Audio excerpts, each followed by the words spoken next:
For the closure of this Halloween, I went with a hidden gem. A survival horror that won't scare you, won't amaze you, but will have you questioning several times why you chose to play this game.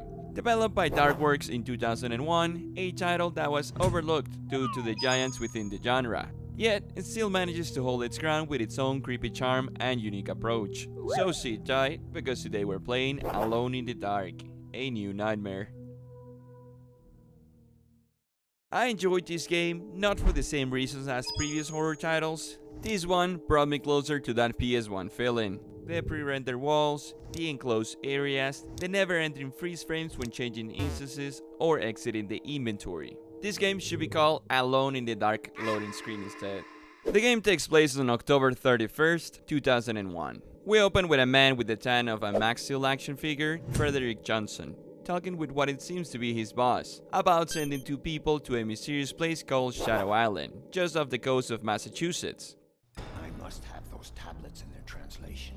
Is that clear, Johnson? Judging by their tone, this wasn't exactly planned for them to come back alive. On one side, we've got Edward, whose personal motive is investigating the murder of his friend who died on the island, and on the other side, we have Aline, heading there to translate some ancient tablets and dig up the truth about her long-lost father. We see them mid-flight heading straight into danger. A thunderstorm is brewing, for dramatic effect of course, and out of nowhere, their plane gets attacked by some unknown creature. The pilot loses control, and our heroes grab a couple of well-conveniently placed parachutes and jump for their lives. Aline lands right on top of a manor, while Edward ends up in the middle of the forest. That's where the game gives us the choice. Whose story do we follow? Both paths are connected, but we'll only be walking in one pair of shoes for this walkthrough. On one hand, we have Edward Carnby, a private eye and proud owner of a double-barrel shotgun. On the other, Aline Sedrak, an ethnology professor at the Boston University, whose main characteristic is Father Unknown. Seems like I can relate with this person. Characteristic, Father Unknown, what the hell? Let's go with Aline. And just like that, the game begins. Aline stranded off the roof of this eerie mansion, ready to dive headfirst into whatever nightmare waits inside. We miss a little bit with the controls. At this point, we're well familiarized with the classic tank controls. Our inventory holds notes, puzzle tools, and weapons. Aline carries a flashlight and a walkie-talkie that connects directly with Carnby whenever he's in range. A nice touch. Now, I will hate the inventory less if it didn't take 10 business seconds to load every time. We casually stroll through the ledge and come in contact with Carnby.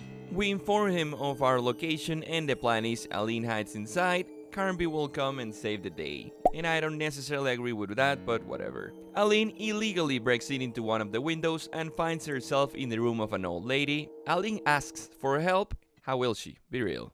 The old lady starts speaking gibberish, but we catch some key details. She mentions dark creatures roaming the island and the manor, and begs us to save Owen Morden, her son, and Aline's prime suspect of a missing parental figure. She gives us a key, and we're off. Heading out to the corridor, our first contact with the creatures from the dark. As of right now, Aline has no way of combat this thing. So thinking about the name of the game and the flashlight that I got in hand, I figured that something will happen. And ideally, the creatures are scared or damaged by the dark. Oh, I killed it. We leave the room and leave Grandma, take a look at the map, and it's not very helpful. It tells you what you have to explore, plus does not tell you where you are. So pray that you have good sense of direction. In Alone in the Dark, I have less of an idea of what I have to do as compared to the last two I played. All I know is this lady is looking for her father, some tablets that she has to translate because AI wasn't around in 2001 and weird creatures are around. They are afraid of light, but they become quite problematic when you have to deal with more than one. So here's where the survival horror aspect of the game starts. Room by room, gather supplies, clues, check for doors or secrets. I have to say the atmosphere in this game is a hit. I'm sure playing this game back then should have felt really scary. We reach a massive staircase and overhear a heated conversation between Obed Morden and someone else through a locked door. Threats are exchanged and we have no idea what kind of shady business they're into. Puzzle time. With the key from the blind lady, we grab a revolver just in time for a new monster to spawn. These ones do not care about light, so we start blasting. Soon after, we spot Professor Obed Morden himself. Aline calls out and he just sprints away. Professor? I'm starting to think he might be the dad. Now armed, I feel way more confident exploring these halls. Some monsters I banish when I turn on the lights, others don't. No explanations given to that. We find Morden again in a corner, exchange a few lines, and somehow Aline just faints. Wakes up in a locked room, no jacket, but still holding the gun. What the flippity flip? Here comes my first criticizing point of the game. We all know how important notes are to the unfolding of the lore. Along the game, we will find mementos, instructions, and diaries that will lead to understand what's going on in this island. Problem is, when you're giving me 17 literal pages of a book to read. Who in their right mind has time to read all of this? Now, 17 isn't even the worst. There is some piece of notes that have over 40 pages. How are you gonna give me 49 pieces of information? But I don't understand your game. I'm playing this game for fun. I'm not planning on doing some homework. I graduated 4 years ago. Jeez. Anyways, he's back to finding our father. We discover a hidden passage behind the mirror, which eventually leads to a triple barrel shotgun. Is that even real? No clue. Through a small crystal window, we spy Obed talking on the phone, asking for military backup before getting knocked out cold. Serves him right. Back in the locked room, Carby somehow shows up. Don't ask me how. He tells us to stay put. Aline insists on finding the truth. Naturally, they split up because that's what horror game logic demands. With his help, we reach a trapdoor and move to the second floor. A mirror starts talking to us, and this ain't Disney, so I don't trust it. It asks us to find another mirror. We request, but at least we have a goal. While exploring, we light up the manor, find a grenade launcher. Yeah, we're armed now. And eventually meet the mirror again. We're given a choice. Hand it over or don't. Give it, instant game over. Break it, it disappears, and we get a statue. Then, we meet Edenshaw, a witch doctor who tells us to find 7 statues to close the gates of the shadows. Finally, a clear objective. Criticizing point number 2. This mansion is huge, and yet the game loves to quietly unlock doors after you progress. So you'll waste hours running around thinking you missed something, when in reality the game just silently decided, okay, that door works now. We eventually learn about Obed's brother, Alan Morton, and go back to Blind Lady. She blames Alan for everything and gives us a glass prison. You think, okay, random trinket, but no. Place it in a projector and boom, PowerPoint presentation time. We see Alan experimenting with a body using materials from the shadow creatures, because of course, humans are always the real monsters. Then we find a cube that hides a code. That code solves the bug puzzle that opens a hidden passage in the library where we retrieve the Apcanist tablets and pull a lever. What evil could come out of it?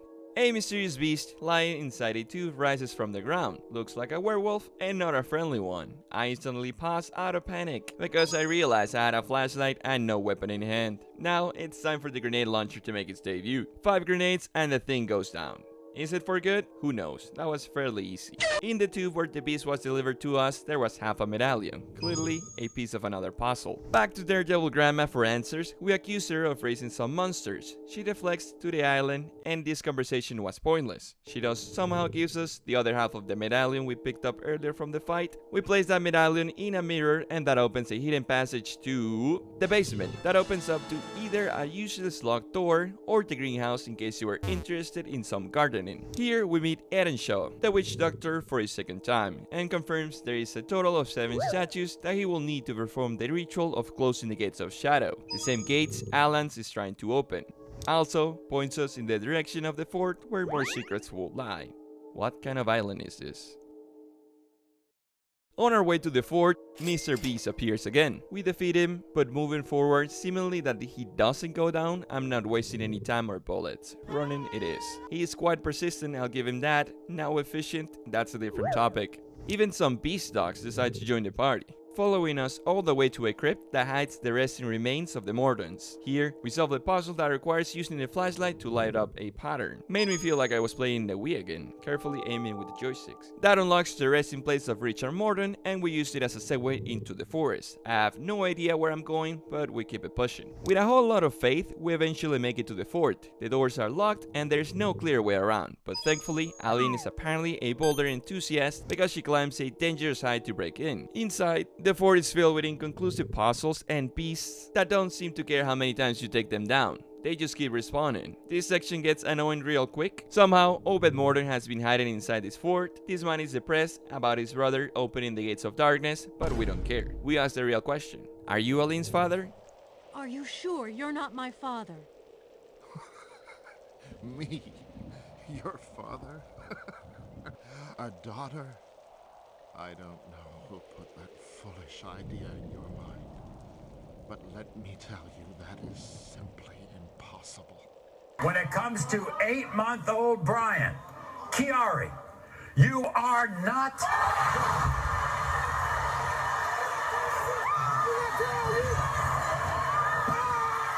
Turns out he doesn't even know her mother, or where he's standing right now for that matter. So yeah, Aline's whole investigation completely in vain. I guess now the only goal is to make it out of Shutter Island alive.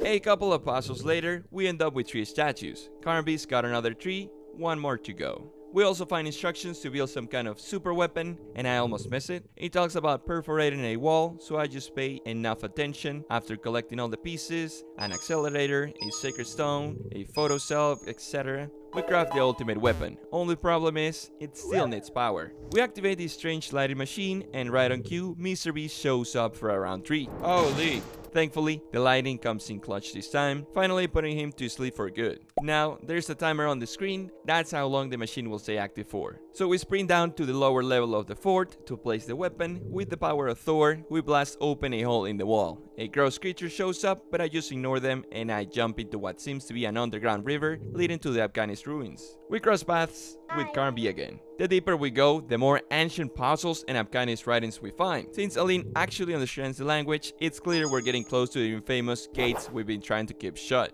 We find Alan's as he is about to open them, and Eden Shaw steps in to stop him. "Please don't," he says. Alan basically goes, "Ha ha ha, I'm evil, you can't stop me," and some Asian chant ends up opening the gates. Carby dives straight in, and of course we follow, because someone has to save the world. Inside is chaos, monsters everywhere, light ones, flesh ones, and some straight up hellish designs. At this point, I played enough horror games that I'm numb to it, but I'll give credit what it's due. The background music here is phenomenal, 10 out of 10 atmosphere. The game even starts to feel a bit Uncharted-like. Ancient mechanisms, massive caves, and puzzles that boil down to place the artifact here. We finally corner Alan, and just when he's about to hand over the last statue, a massive creature shows up. Apparently it's Obed. He grabs Alan and drags him away, leaving us with the final statue. Before we can escape, Obed, now fully transformed, tries to stop us. He's clearly fighting his own consciousness at this point, begging us to end his misery. Don't listen to him.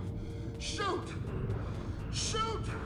The battle is brutal. I'm not exaggerating when I say I use 80% of my remaining ammo. The thing refuses to go down. Eventually, we're about to fall off a bridge, but Obed saves us. As more monsters swarm in, he sacrifices himself, breaking the bridge to hold them back while we escape. Aline doesn't even say thank you or take a moment to process the fact that the man she thought it was her father just saved her life. But okay, we open the exit, deliver the status to Eden Shaw, and he finally closes the gates for good. Outside, Max Steel is waiting for us in a helicopter. Aline slaps him, now realizing we were set up from the start. The helicopter takes off, the island starts exploding, and we cut to the evil boss from the beginning. Casually listening to the news, the island has vanished, supposedly due to earthquake activity. Some cliffhanger statements are made, and that's everything for Aline's story.